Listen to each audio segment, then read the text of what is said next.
આગામી આવતી 31 પહેલા જિલ્લા પોલીસની બુટલેગરો પર બાજ નજર. વડોદરા ગ્રામ્ય લોકલ ક્રાઇમ બ્રાન્ચના પોલીસ અધિકારીને મળેલી બાતમીના આધારે બંધ બોડીનો ટેમ્પો વિદેશી શરાબ ભરી સુરત તરફથી ભરૂચ થઈ વડોદરા તરફ આવવાનો હોવાની તે આધારે કરજણ તાલુકાના ભરતાણા ગામની સીમમાં આવેલા નેશનલ હાઈવે 48ના ટોલ નાકા ખાતે પોલીસે વોચ દરમિયાન ટેમ્પાને ઝડપી પાડ્યો હતો, જેમાંથી 734 નંગ પેટી કુલ ક્વાર્ટર 35,232 કિંમત ₹35,23,23,200 તથા મોબાઈલ નંગ 1 કિંમત ₹5,000 તેમજ જીપીએસ 5,000 અને 10 લાખ ટેમ્પાની કિંમત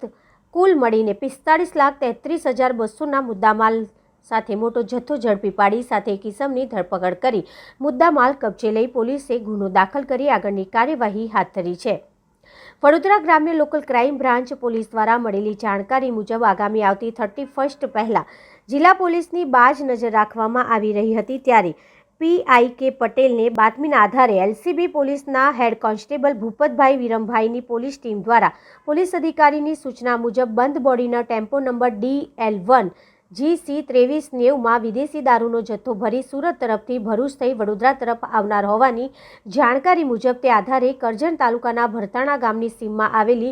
નેશનલ હાઈવે 48ના ટોલ નાકા પરથી પોલીસે વોચ દરમિયાન ટેમ્પાને ઝડપી પાડ્યો હતો. પોલીસે ટેમ્પાની તલાશી લેતા વિદેશી શરાબની 734 નંગ પેટી કુલ ક્વાર્ટર નંગ 35,232 કિંમત ₹35,23,200 તેમજ મોબાઈલ નંગ 1 કિંમત 5,000 અને જીપીએસની કિંમત 5,000 તેમજ ટેમ્પાની કિંમત 10 લાખ મળીને કુલ 45,33,200ના મુદ્દામાલની હેરાફેરી કરતા પકડાયેલો મોહમ્મદ રફી કાસિમ દુલાર